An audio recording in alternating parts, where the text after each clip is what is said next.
Okay, so I know this was a multi-front attack on land, from water and air, but I need details on this. What I really want to know is, how did Hamas break through the iron wall, Israel's fortified border fence, on October 7? Because we're talking about a 7-meter wall with sensors, subterranean enforcements, remote control machine guns, and barbed wire in the 3 areas where the border runs adjacent to Israeli settlements, plus a buffer zone. So this is no regular border fence. Short answer, a combination of technology and brute force, drones, explosives, and bulldozers. But what's more relevant to our discussion today is Mossad's intelligence collection and analysis failure preceding the Hamas attack. Get your hat and magnifying glass, Sherlock.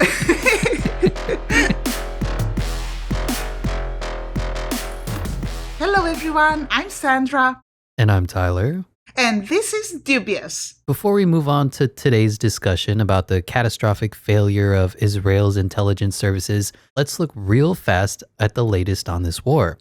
At the moment of this recording, the war has entered its second phase. Yes, Israel initiated its announced land invasion into Gaza and... It's called ground operations. Same thing. So this will be a long war lasting months, if not longer. The humanitarian crisis there is massive, with Israel seemingly aiming to decimate the Gaza Strip with bombardments and turning Gaza into a ball of fire. Surgeons are washing wounds with soft drinks or any liquid they can find because they lack clean water, and they operate on patients using the lanterns on their mobile phones. It is estimated that more than 70% of those killed and injured in Gaza are civilians, a lot of women and children, and we're talking thousands. We don't really know the exact numbers. Not even the United Nations can keep up with the unfolding horrors, but the latest I've seen on MSNBC was over 8,000 people dead in Gaza, with almost 4,000 of them children, since this conflict started. And the numbers on the Israeli side, sadly, we have the 1,400 people that were killed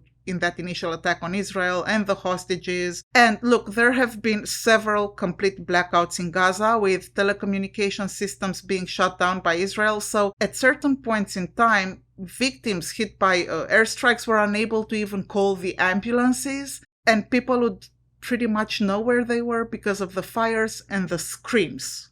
Anyway, because of these blackouts, the extent of the horrors can't be really relayed to the outside world and the media either. So it's absolutely horrific. And moreover, Israel has been using white phosphorus, violating international humanitarian law. Human Rights Watch verified videos, quote, taken in Lebanon and Gaza on October 10 and 11, 2023, respectively, showing multiple airbursts of artillery-fired white phosphorus over the Gaza city port and 2 rural locations along the Israel-Lebanon border, and interviewed people who described an attack in Gaza. White phosphorus ignites when exposed to atmospheric oxygen and continues to burn until it is deprived of oxygen or exhausted.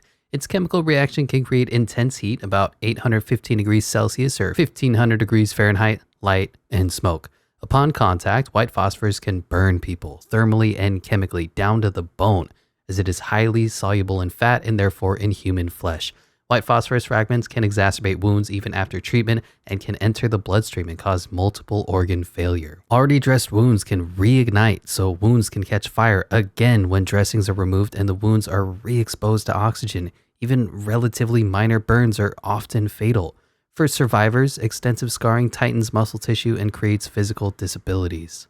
According to Human Rights Watch, the use of white phosphorus in densely populated areas of Gaza violates the requirement under international humanitarian law to take all feasible precautions to avoid civilian injury and loss of life. This concern is amplified given the technique evidenced in videos of air-bursting white phosphorus projectiles. Air-bursting of white phosphorus, it basically spreads over 100 burning felt wedges impregnated with the substance over an area between 125 and 250 meters in diameter, depending on the altitude of the burst, and thereby exposing more civilians to potential harm than a localized ground burst.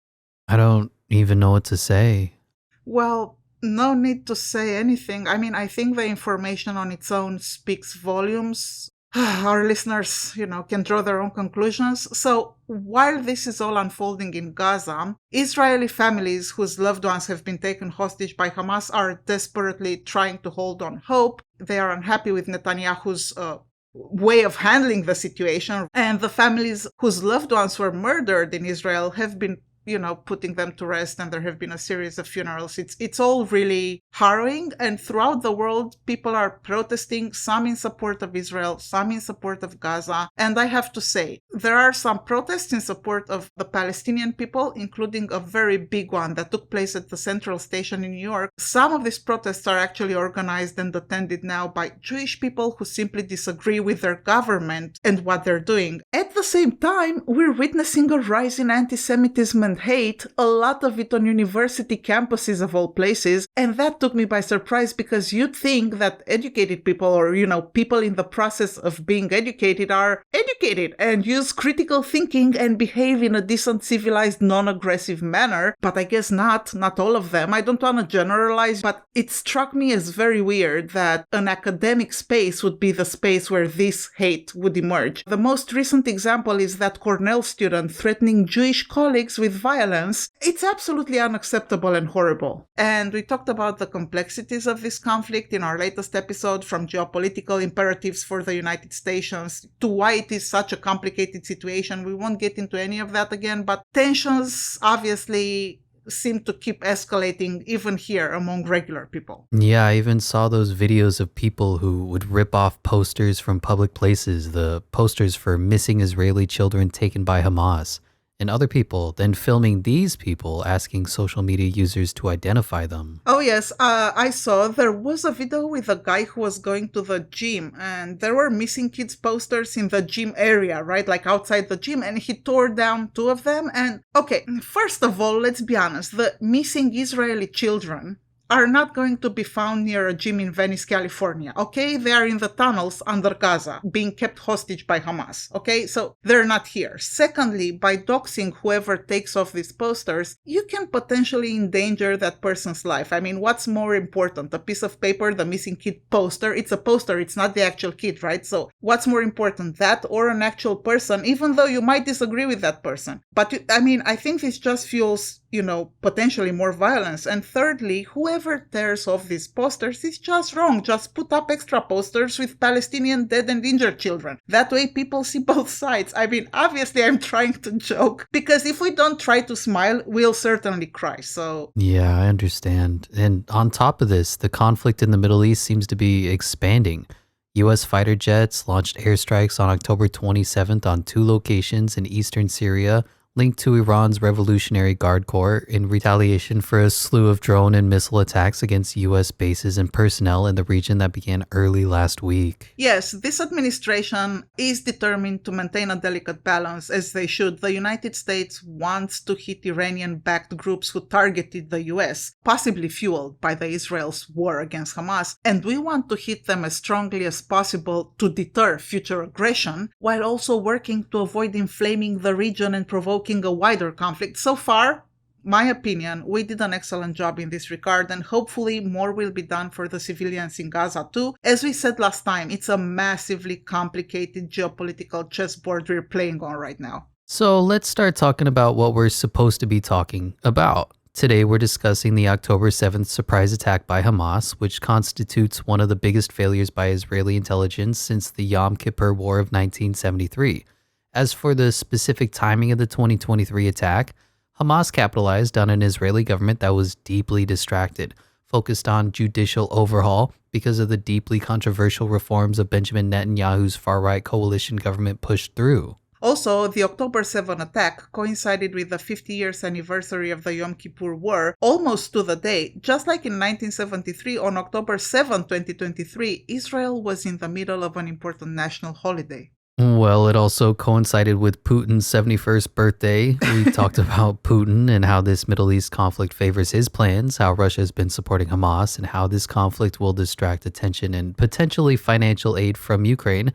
And we'll also talk about how Hamas practiced in plain sight for this attack, posting a mock video 2 weeks prior to October 7th. In the video, they break through a replica of the Iron Wall and then moved building by building through a full-scale reconstruction of an Israeli town, shooting automatic weapons. Right, so very fast about the 1973 Arab-Israeli War, the Yom Kippur War. It began on 6 October 1973 when the Arab coalition jointly launched a surprise attack against Israel on the Jewish holy day of Yom Kippur, which had occurred during the 10th day of the Islamic holy month of Ramadan in that year. So, following the outbreak of hostilities, both the United States and the Soviet Union initiated massive resupply efforts to their allies, Israel and the Arab states respectively. The 1973 Yom Kippur War ended with an Israeli victory, but at great cost for the United States. Though the war did not scuttle detente, it nevertheless brought the United States closer to a nuclear confrontation with the Soviet Union than at any point since the Cuban Missile Crisis. And in 1973, just like now, Israel's intelligence services did not see the attack coming. Matthew T. Penny from the CIA Center for the Study of Intelligence says about the Yom Kippur War, to intelligence historians, the October 1973 war is almost synonymous with intelligence failure. On October 6th, the armies of Egypt and Syria attacked Israel, catching the Israeli and U.S. intelligence communities by surprise. A U.S. multi-agency postmortem in December that year, declassified in 2009, concluded that while the evidence of an Arab-initiated war had not been conclusive, the intelligence had been plentiful, ominous, and often accurate. The documents in this present collection attest that, for months before the war, the U.S. intelligence community had received reports pointing to escalating Egyptian and Syrian hostilities.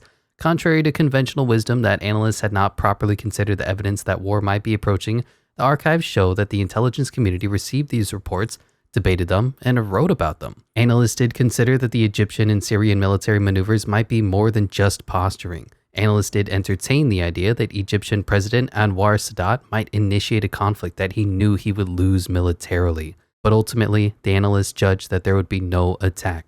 Or, as the December postmortem put it, the conclusions were, quite simply, obviously, and starkly wrong. We are no intelligence professionals, obviously, but based on open source information we researched and analyzed, it seems plausible that the post-mortem of the October 7 intelligence failure will reveal similar causes that led to this 2023 shocking attack by Hamas. It's important to mention here that Israeli officials said it was far too soon to know what went wrong and rejected any comparison to 1973. It's hard, though, to not go there. Now, this October 7 attack involved dozens of infiltrations by land and sea, together with rocket attacks, so this was a sophisticated, month-long assault that requires the kind of planning and coordination that intelligence agencies, ours, our allies, and theirs, the Israelis, are supposed to pick up on. That might be part of the issue, reliance on allies, thinking that if you don't notice something, your partners will. At the same time, your partners might think the same thing, and this might give a false sense of comfort to all parties involved, and the ball is dropped collectively. That seems plausible, and compounded with everything else we'll discuss, it could make sense. Yes, and it's essential to understand that the first intelligence failure in this case took place months before the attack, right? But let's look at what internal investigators might do, how they might proceed, how will they go about finding out what exactly happened, where was the information gap or collection or analysis failure? As we said, we do not yet and may never know the complete story of this intelligence failure, but we can at least try to put some of the pieces together. Exactly. I personally believe that the first question investigators will ask is whether Shin Bet, Mossad, and the Israel Defense Force... Okay, wait. Can you explain for our listeners what Shin Bet is? Not everybody is obsessed with this stuff like you are. Fair enough. Okay, Shin Bet, also known as Shabak, is the Israeli General Security Service. They are in charge of internal security operations, so they're like our FBI, basically. And Mossad is like our CIA. They operate globally. The Israel Defense Forces, IDF, are the Israeli military. Collectively, Shin Bet, Mossad, and IDF are recognized as some of the very best intelligence/military organizations in the world, second only to ours. So, back to what we were discussing, the first question investigators will ask is whether Shin Bet, Mossad, and the IDF issued warnings of an impending attack, and were these warnings specific and actionable, or were they too general? One of the most infamous examples of general warning was the president's daily brief written in August 2001 titled, "Bin Laden Determined to Strike in U.S." The 9/11 Commission showed that two CIA analysts involved in preparing this briefing article believed it represented an opportunity to communicate their view that the threat of a bin Laden attack in the United States remained both current and serious. The message that was sent to the White House, right, was not the same message that was received. In other words, what the analysts, thought was a specific enough warning was seen as a way to general warning by leadership. President Bush said the article told him that Al-Qaeda was dangerous, which he had known since he had become president. And because it was considered too general, the warning did not result in decisive preventative action or improved defenses. More often than not, policymakers expected precise information. An attack by this group will occur within this time frame in this location, but such clear warnings rarely happen, if ever. The Hamas attack on Israel may ultimately prove to be a case of non-specific warning. Some reports indicate that US and Israeli intelligence were watching for rising tensions, but there was no precise warning of an imminent attack. Yes, the New York Times reported that Israeli intelligence issued a specific warning to border guards immediately before the attack. So the Israeli intelligence did flag a surge in activity and warned the border soldiers. But those warnings, as we said last time, went unheeded for unclear reasons. And this is what the New York Times article said. Shortly before attackers from Gaza poured into Israel at dawn on Saturday, Israeli intelligence detected a surge in activity on some of the Gazan militant networks it monitors. Realizing something unusual was happening, agents sent an alert to the Israeli soldiers guarding the border, according to two senior Israeli security officials. So, why didn't the soldiers defending the Israeli border act based on these warnings? What exactly happened? Well, this is a bit of a mystery. It is possible that the warning wasn't acted upon for three reasons, in my opinion. One, the soldiers didn't get it. Two, the soldiers didn't read it. Or three, the soldiers read it but decided to ignore it. Or they didn't have any time left to act at all. If they read it and ignored it, it could be because, let's face it, Israel has been at war pretty much for 75-ish years. The border soldiers are probably receiving such warnings regularly, and most of the times, nothing happens. Or nothing that the automated systems that the barrier fence was fitted with, the sensors, remote control machine guns, and barbed wire can't take care of. In other words, the soldiers relied on these defenses, assuming that they actually read the warning. Yeah, or maybe like we suggested earlier, maybe they didn't have time to act, right? If this warning reached them just minutes before the actual attack, it was already too late. Frankly, we'll never know, in my opinion, I don't think we will. We'll never know the specifics. I don't think Israel will make any of this information public. Or let me put it this way, I don't think they're going to make any of the relevant information public. And I understand why. On one hand, you don't want to lose the trust of your people, which, I think at this point, a little bit of that already happened. But secondly, you don't want to give the enemy insight into how you would normally operate. Any document detailing the intelligence failures would do just that. Once the dust settles, they will put out some reports, like we did after 9/11, like press releases and maybe an official investigation and the results, but it's not going to be anything specific. And right after that warning was sent, Hamas sent drones to disable some of the Israeli military's cellular communication stations and surveillance towers along the border. And this prevented the soldiers on duty from monitoring the area remotely via video feed.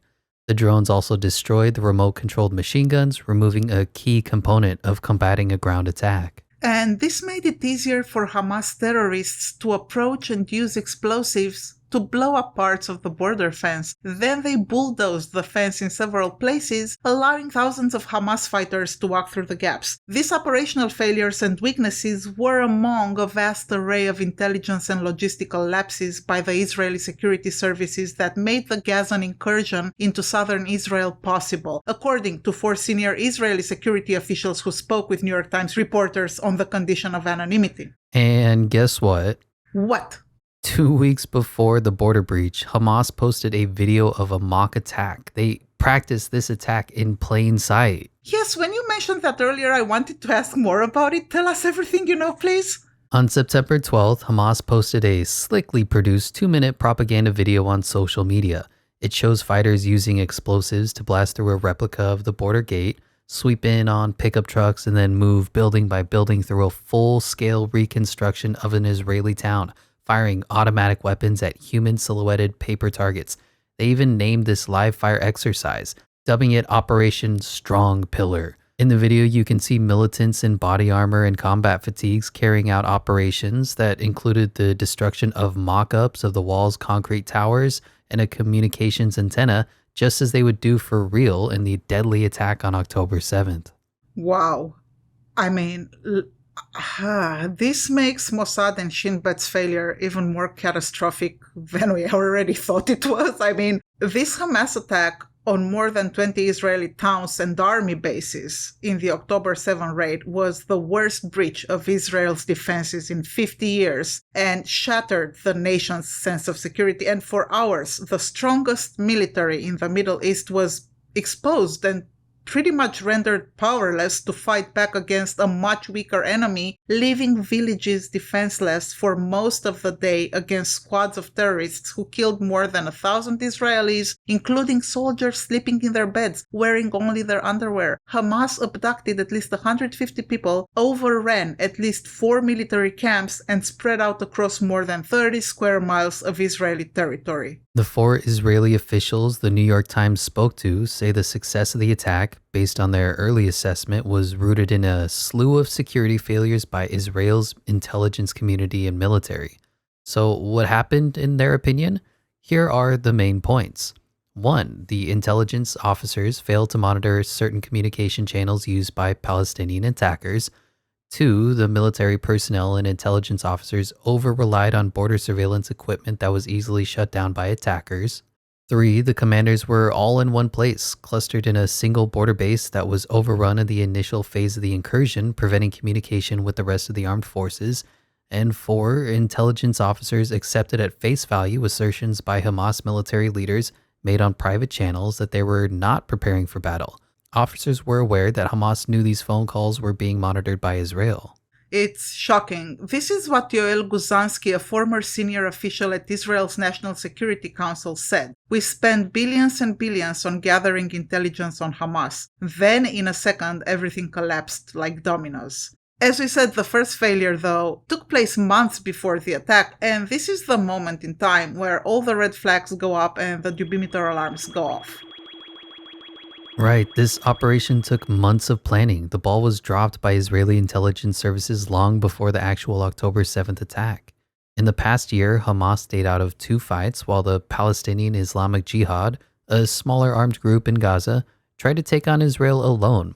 In September 2023, Hamas leadership also put an end to the rioting along the border in an agreement brokered by Qatar. This gave the impression that Hamas was not looking for an escalation. Tsaki Ganebi, Israel's national security advisor, in a radio interview just 6 days before the attack said Hamas is very, very restrained and understands the implications of further defiance. When Israeli intelligence officials briefed senior security chiefs in the week preceding the Hamas attack about the most urgent threats to the country's defenses, they highlighted the dangers posed by Lebanese militants along Israel's northern border. The threat posed by Hamas was minimized and barely mentioned. The consensus in the Israeli intelligence community seemed to be that Hamas had been deterred. Yet, investigators, after looking at whether there were warnings and how precise they were, will examine if the intelligence services had collected information on the potential attack and were holding it in their systems. They will have to scrub databases for signs that Hamas was planning a massive strike, including from established sources and from a multitude of less credible sources like hearsay or walk-ins, etc. Hindsight is always 20/20, and this exercise always poses the risk of unveiling information no analyst would have considered credible at the time, but now seems concrete. If this search exposes information pointing to an imminent attack, the next question is why the relevant information did not prompt a red flag, right? Wrong. The next question is, why haven't you reminded everyone about our ad-free episodes yet, Tyler? Okay, I'll do it now. Dear listeners, you can claim all our episodes ad-free if you become patrons. This is the simplest way you can support Dubious. Yes, DB friends, as you know, because we tell you every single time, we are an independent podcast. We have no team. There are no editors, sound designers, researchers, and so on. It's just Tyler and I, and we do our best every week to come up with interesting content and stories in our free times, on nights and weekends, and even during work hours. You know what I'm going to say, right? Don't worry, you won't get fired. We already said it so many times. Everyone knows, including your boss, that you're working on the podcast when you shouldn't. Well, if I end up jobless, I'll come live in your home and live there rent-free. Ah, so nice.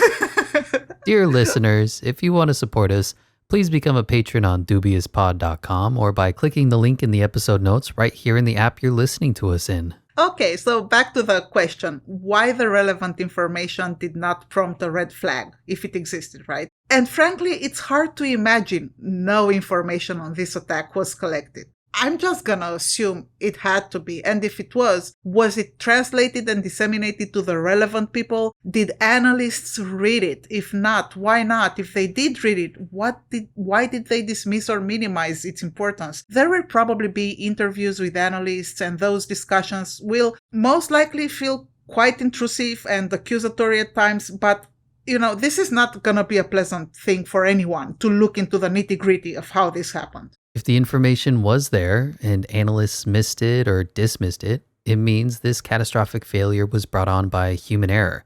If it turns out the indications were there, but something like holiday leave got in the way, the Israeli intelligence services are likely looking at hours at their desks over holiday weekends in the future. There's also speculation about whether extensive political protests against the prime minister may have also played a role, being a distraction.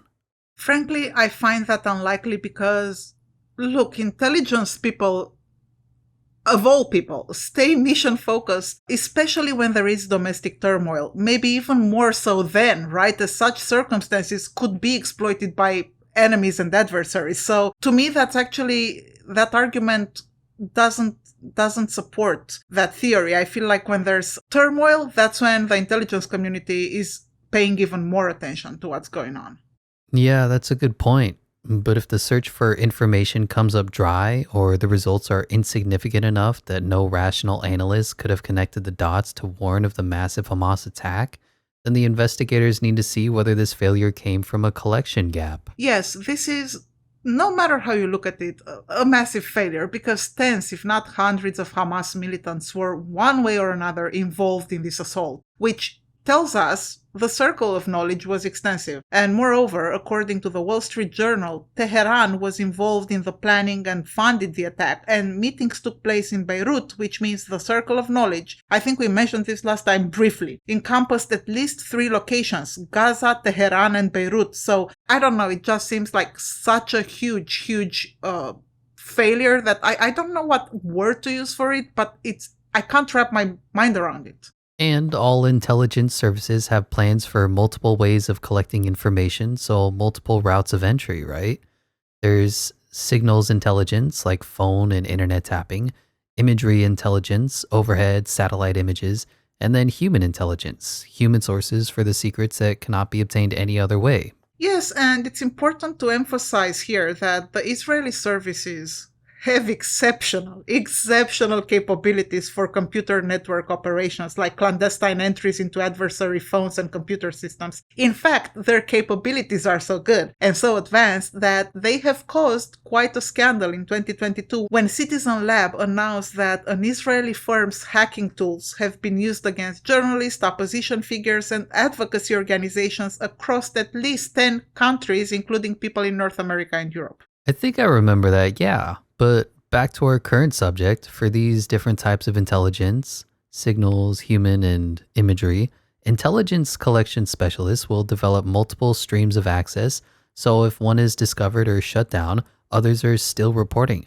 But it is almost unimaginable how the Mossad, the Shin Bet, and the IDF managed to fail so horribly. It's almost impossible to wrap your head around it.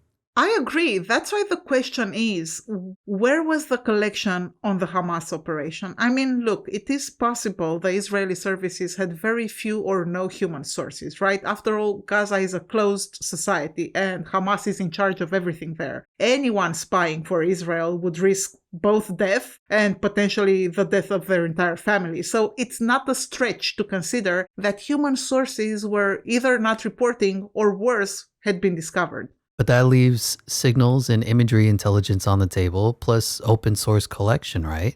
Like that video Hamas posted in which they breached a replica border wall. So no matter how you turn it, it's still hard to understand how absolutely all of these collection capabilities failed. Right, but let's look at signals intelligence for a second. The question here is, did Israeli operations to penetrate communications fail to collect information?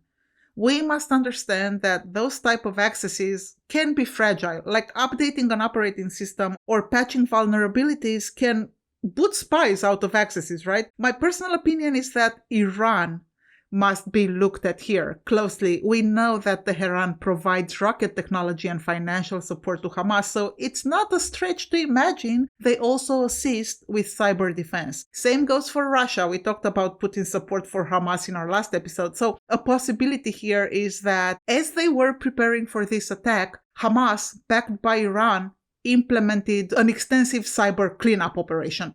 Not only that, but Hamas employed a classic denial and deception scheme. On a phone line they knew was being monitored by the Israelis, they talked about how they were not thrilled to renew hostilities and how they were still recovering from the conflict in May 2021. This plan worked. As we mentioned earlier in a briefing for senior Israeli security officials last week, briefers assessed that Hamas had been effectively deterred. Israeli intelligence officials said that they are now looking into whether those calls were real or staged. I mean, we all know they were staged, just own it.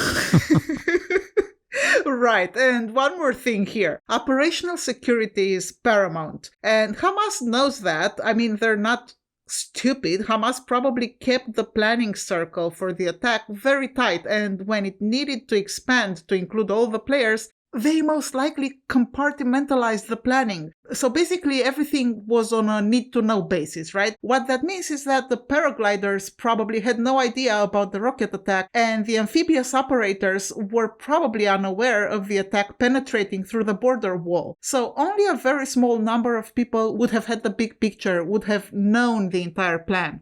And they were careful enough to discuss this multi-front attack only in person, leaving their phones and any devices outside of the room. Exactly. Now, back to the Iron Wall. We mentioned earlier. We should probably stop calling it that for obvious reasons. Hamas blew through it like a hot knife through butter. Fair point.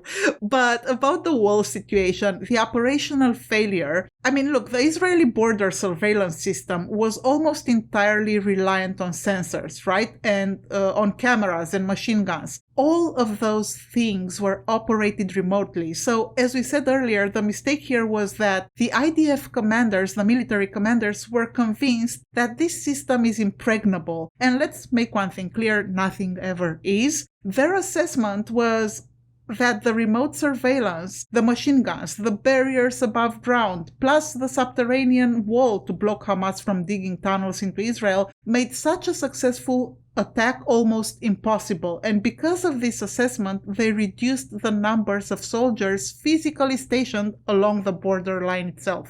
Yeah, they moved part of the troops to other areas of concern like the West Bank. A retired major general named Israel Ziv, who led ground forces in the south for several years and also served as head of the Israeli Defense Forces Operations Division from 2003 to 2005, said the thinning of the forces seemed reasonable because of the construction of the fence and the aura they created around it, as if it were invincible, that nothing would be able to pass it. But see, there's a problem with remote-controlled systems. You can control them remotely, yes, but they can also be destroyed remotely. Exactly, and Hamas exploited that weakness by using drones to attack the cellular towers that transmitted signals to and from the surveillance system, rendering that system useless. So the soldiers stationed in control rooms near the front lines did not receive any alarms indicating that the fence separating Gaza and Israel had been breached. Moreover, they were unable to watch video, right, to pinpoint the locations in which Hamas attackers were bulldozing the barricades. And on top of that, the barrier fence, the fence itself, proved to be much easier to break through than anyone anticipated. And this is how more than 1,500 Hamas fighters managed to surge through nearly 30 points along the border, some of them in paragliders that flew over the top of the barricades. But this is how they managed to break through and reach at least 4 Israeli military bases without being intercepted. Photos shared by one of the Israeli officials with the New York Times showed that dozens of Israeli soldiers were shot in their sleep in their barracks. We mentioned that earlier. And the fact that all these troops and the commanders were clustered in only one location was a big mistake. Once this one base was overrun, most of the senior officials were killed, injured, or taken hostage.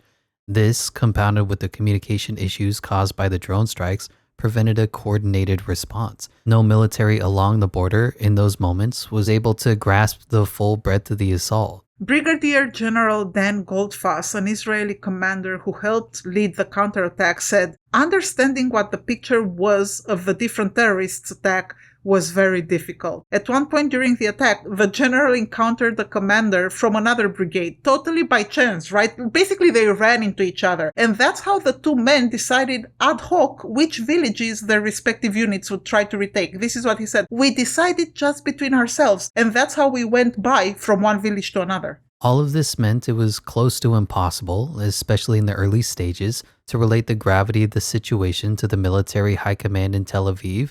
And as a result, no one there understood the urgent need for a massive, rapid air cover, even though social media reports of attacks in many communities started to emerge by then. It took hours for the Israeli Air Force to arrive, even though it has bases just minutes away in flying time. The October 7 failure has been catastrophic for Israel's security and I think potentially damaging to its reputation in the region as a reliable military partner as well. Obviously, the Israeli security services do not dispute this massive failure. I mean, how could they? Right. But said that a full-on post-mortem will be conducted after the war. I don't know how unexpected and distressing is this failure by one of the best intelligence communities in the world, to prevent an attack from an adversary that is so much weaker. And also, Hamas is a constant, well-known threat. It shouldn't be something that surprises you. Books will be written about this, documentaries will be made, podcasts will be recorded. This is one of the biggest intelligence failures in modern history. Could only be compared to what unfolded on 9/11 from an intelligence perspective. The information was there, but it was not assessed right, analyzed properly, and delivered in such a way as to deter the attack. It was a general warning instead of a specific one. Your analogy reminded me of what Israel's Prime Minister Netanyahu said earlier this week about Iran, Hamas, and Hezbollah being an axis of evil. Took that one from George Bush's playbook. He said the same thing about Iraq, Iran, and North Korea in his State of the Union address in 2002. And in 2003, we invaded Iraq without a plan of what we're going to do afterwards. And we all know how that went. And now Israel is doing the same thing with this land incursion in Gaza, which is an actual invasion. And this is worrying for many reasons. You can't just go in without proper preparation and clear objectives, and also an actual plan for what comes after. Because look, eradicating Hamas is not a specific actionable plan. It's too general of an objective.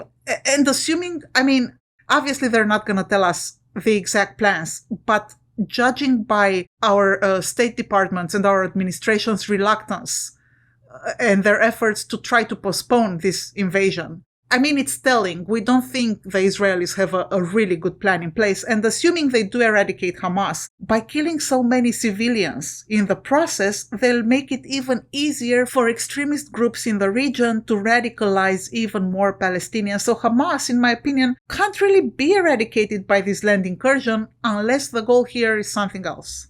Things are very layered and there's a lot of issues that need to be addressed before we could form a clear opinion as to what Netanyahu's plans are. You're saying something about how he tried to keep Palestinians divided on purpose when we talked on the phone, but we didn't get a chance to elaborate on that? Well, we know what he's been trying to do for the past decade. He tried and succeeded in strengthening Hamas. I'm sorry, what? bear with me here. What does Israel's Prime Minister Benjamin Bibi Netanyahu and Hamas have in common? A shared hatred for the Palestinian Authority and its leader Mahmoud Abbas. So, look, Palestinians have two parties, two political factions, like we have Republicans and Democrats, right? I mean, it's not the best analogy, but, just so that people get an image of what's happening. So they have Hamas, and Hamas controls Gaza, and then there's the Palestinian Authority who controls and operates from the West Bank, from Ramallah, right? The Palestinian Authority is controlled by Fatah, so the former Palestinian Liberation Organization. Anyway, the point is there are two Palestinian political forces, Hamas and the Palestinian Authority. One in Gaza, one in the West Bank of Jordan River. Why would you say of the Jordan River? We all know where the West Bank is. I mean, I guess. I mean, you and our listeners, yes, you guys know, but some people don't. Like, I was talking to someone on my dog walking outing the other day, and we got to discussing the conflict in the Middle East, and somehow the person said that it's the bankers ruining everything, and I was like, what bankers? And the guy said, well, the West Bank for one, all this money Biden gives to these banks. So yeah, I mean, I felt like maybe I should mention like it's the West Bank of Jordan. Insane, completely crazy. So please vote, because if we're going to have to live in a Trump world, we are Anyway, back to why Netanyahu, who by the way is Israel's version of Trump, obviously smarter, but same extreme right-wing views. So back to Netanyahu, why he supported Hamas. If you have two Palestinian political factions who are at odds with each other, as Hamas and the Palestinian Authority have been since 2007, when Hamas seized total control after winning the elections in 2006. You have a nation, a people who are not unified, right? If Palestinians are not united, there is no danger in Netanyahu's eyes of a two-state solutions, right? Because Palestinians and Israelis each having their own land, that's exactly what Netanyahu doesn't want. Bibi Netanyahu opposed this two-state solution since forever. This seems like a bit of a stretch to me. Seems, but it's not. The former Israeli Prime Minister Ehud Barak agrees with me. We'll get there in a minute. But look, Netanyahu, Israel's current Prime Minister, always opposed reconciliation efforts between Hamas and Fatah, the political party back the Palestinian Authority leader Mahmoud Abbas, right? And he always opposed the two-state solution. Remember that after the Oslo Accords in 1993, he called the accords a mortal threat to the state of Israel. We talked about this last time. And the best example is this. In late 2017, the peace efforts to bring peace between Hamas and the Palestinian Authority were ongoing, with support from the United States and Egypt. We were doing everything to try to bring peace to the region. And one of the major hurdles in reaching the peace deal was Hamas's assertion that it won't be subordinate to the Palestinian Authority. However, after long negotiations, Hamas reluctantly agreed to transfer all political powers to the Palestinian Authority in Gaza at the time, while refusing to lay down its arms. During that time, Netanyahu made all possible efforts to derail that deal, while claiming that reconciliation between Hamas, and this is a quote, from Netanyahu himself, reconciliation between Hamas and the PLO makes achieving peace harder. How? You'd assume that, by definition, reconciliation between the Palestinians is the first step between a larger goal of reconciliation between Israel and Palestinians, no? Yes, exactly. But Bibi Netanyahu believed that peace between Hamas and the Palestinian Authority would pave the way for a united Palestine, which it would have, essentially leading to a two-state solution. As we said, an idea that Netanyahu opposes vehemently. That's the gist of it. In May 2019, former Egyptian President Hosni Mubarak further confirmed this during an interview with Channel 13. And now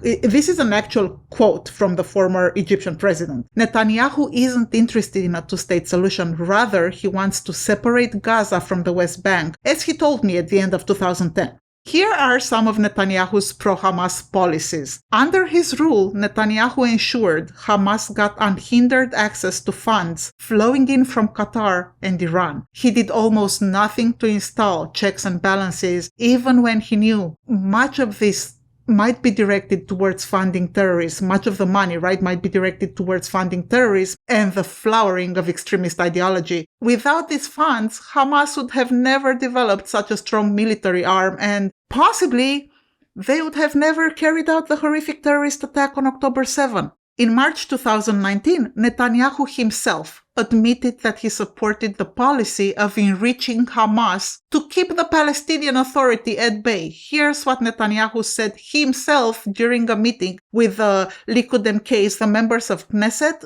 Israel's House of Representatives. Whoever opposes a Palestinian state must support delivery of funds to Gaza because maintaining a separation between the Palestinian Authority in the West Bank and Hamas in Gaza will prevent the establishment of a Palestinian state. There you have it. Right from the horse's mouth, Netanyahu had this clear plan in mind. In order to hurt Mahmoud Abbas, the Palestinian Authority leader, and prevent the division of the land of Israel into two states, Hamas must be supported. Obviously not super openly and officially, but through policies tailored specifically to further these goals. I mean, now that I think of it, it is a fact that under Netanyahu's rule, Hamas has never faced any major existential military threat from Israeli forces. See, in fact, according to claims by several Israeli officials and ministers, it is Netanyahu himself who once stopped the IDF's plans to obliterate the Hamas once and for all. So in 2014, IDF launched Operation Protective Edge in Gaza, and this operation had the potential to wipe Hamas off the map once and for all. And they had a very good plan. It was a strategic plan, but Bibi Netanyahu reportedly did something to derail that plan and to shield Hamas. What did he do? He allegedly leaked to the media a presentation made by the Israeli military highlighting the potential repercussions and human cost of the operation. The secret document was leaked to peddle this narrative that the operation against Hamas would lead to thousands of casualties for the IDF, and it should not be initiated altogether because it would lead to a lot of Israeli military people dying. Of course, the leak was never investigated, but reportedly, Benny Gantz, IDF's former chief of staff, is believed to have said Bibi leaked this. Now, this leaking story is indeed speculative, but given the larger context, I feel like if it fits, it sits. Are there any other important Israeli officials backing up this idea that Netanyahu did all of these things? Yes, quite a few of Israel's top military and political leaders have talked about this covert relationship between Hamas and Bibi. In an interview published days before Hamas's October 7 assault against Israel, Avigdor Lieberman, former finance minister, was quoted as saying that Bibi continuously thwarted all the targeted assassinations in Gaza. In August 2019, the former Prime Minister of Israel, Ehud Barak, said that Netanyahu's strategy was to keep Hamas alive. Quote, "His strategy is to keep Hamas alive and kicking, even at the price of abandoning the citizens of the South in order to weaken the Palestinian Authority in Ramallah, in the West Bank." Wow, this can't be dismissed as speculation anymore. No, I mean, look, it's not a secret. The press talked about this, but it's not breaking news, even though, frankly, it should be. And most people have no idea that Israel, through Bibi Netanyahu, has been backing Hamas for a decade now. And wait, one more important person talked about this as well. Former IDF chief Gadi Eisenkot, in January 2022, claimed that Netanyahu always overruled what the National Security Council suggested, establish two states and engage with the Palestinian Authority. Israel did the opposite. It, quote, ostracized the Palestinian Authority and strengthened Hamas, end quote. I have to admit, it does make sense. This Napoleonic strategy of divide et impera is what Netanyahu has been doing. Yes, divide and conquer. And now a lot of the Israel's military and all the people who retired from the military, the reservists who are re-enlisting again because of the war, they're understandably upset because Bibi's son, 32-year-old Yair Netanyahu, has been in Florida since April and has failed to show up to support his nation.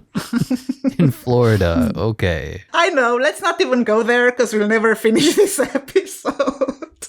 Okay, well, what are Netanyahu's people saying in response to the accusations of his support for Hamas? Frankly, they've been kind of dodging this question lately, and most press is not asking it right now incessantly because everyone is focused on what's happening in Gaza. But from past interviews, their stance is the biggest achievement of the prime minister is separating Gaza from the West Bank, thus virtually killing the idea of a two-state solution. I mean, look, it's insane. They don't even try to sugarcoat it. Jonathan Urik, one of Netanyahu's media advisors, said in April 2019 that Netanyahu basically smashed the vision of the Palestinian state in these two places, referring to Gaza and the West Bank. As I said, it's not a secret. I think there was a press conference sometime last week, and I think Netanyahu kind of like made an excuse saying that he knows there are these accusations floating that he supported Hamas, but he never did. Either way, we have the quotes from the former prime minister, we have the facts, and Netanyahu's policies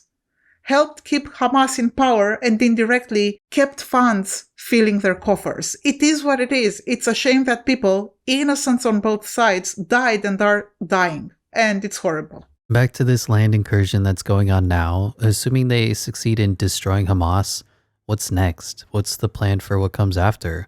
We said earlier that this is one of the most worrying things. Yes, there is no actual specific plan. I mean, I'm sure Israel has like a plan for the military operation, as in logistics and stuff. But there is no plan for after. And with something like this, you can't just improvise as you go along. And this is why our State Department, this is why the Biden administration has tried to postpone this invasion and try to push for an actual plan, because we have the experience of what we did before with Iraq, with Afghanistan. We went in without a plan for what happens after we take over, and look how that worked out. So this is truly scary for so many reasons. My main concern is frankly for the civilians in Gaza and, for this conflict to not escalate even further in the region and inflame and devolve into something bigger.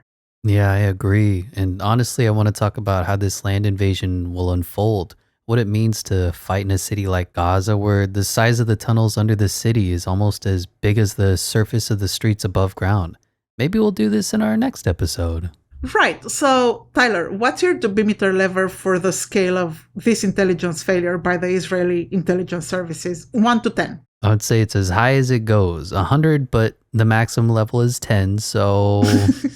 Well, we're on the same page. Dubimeter level 10 plus for Israel's intelligence failure. DB friends, if you like us, please recommend Dubious to your friends and family. You know what I always say, personal recommendations are the best recommendations. We are at DubiousPod on all social media. Thank you for listening, and we'll see you next week.